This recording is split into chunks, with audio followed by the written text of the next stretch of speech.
Bugünkü tədbirin məqsədi İKT-də gənc qızların marağını cəlb etməkdən ibarət idi. Tədbirdə iştirak edən gənc qızları texnoloji sahədə daha çox onlarda maraq yaratmaq, texnologiya sahəsində onlar nə edə bilərlər, necə onları bu sahəyə daha çox yönəldə bilərik. Ümumiyyətlə qızlar texnoloji sahədə nə kimi peşələrdə işləyə bilərlər. Düşünürəm ki, qatılan gənc qızların da marağı sahəyə kifayət qədər çoxdur.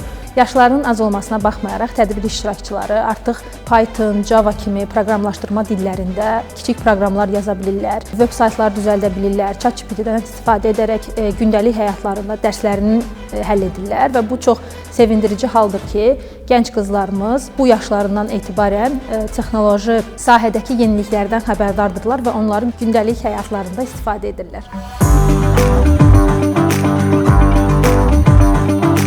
Tədbiri çox faydalı hesab eləyirəm. Çünki bu tədbir çərçivəsində bizim məktəbli qızlarımıza İKT sahəsi üzrə lazımi bütün məlumatları çatdıra bildik. Biz Nazirliyin əməkdaşları isə öz növbəmizdə çalışacağıq ki, gənc qızlarımızı texnoloji inkişafla bağlı daha çox məlumatlandıraq, yeniliklər barədə onlarla mütəmadi təmasda olaq və qadınlarımızın bu istiqamətə marağını artıraq. İKT-yə ilk marağım məktəbimizin ev sahibliyi etdiyi robot olimpiyadasından başlamışdır. Belə ki, 2024-cü ildə Robotex olimpiyadasında Line Follower kateqoriyası üzrə iştirak etmişdim. Buradakı robotumuzda 2 sensor var idi, hansı ki, düz xətt üzrə hərəkət etməyə kömək edirdi.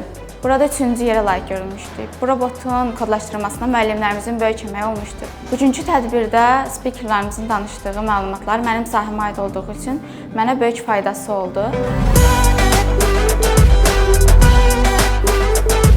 Mənim də İKT-yə maraq ilk dəfə məktəbimizdə keçirilən robotexnika və informatika fənlərindən yaranmışdır. Bugünkü tədbirdə isə spikerlərin çıxış etdikləri məlumatlar və faktlar mənə çox maraqlı gəldi və əminəm ki, bu faktlardan gələcəkdə istifadə edəcəm.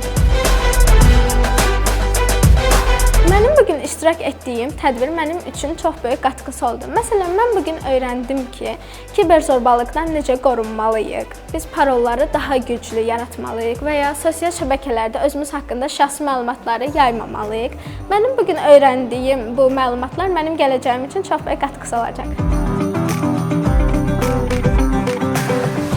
Texnologiyana məktəbdən marağım var idi.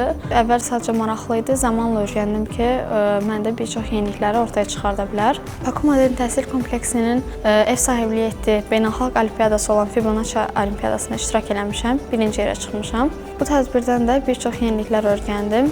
Bu tədbirdə olmağıma da çox məmnunam.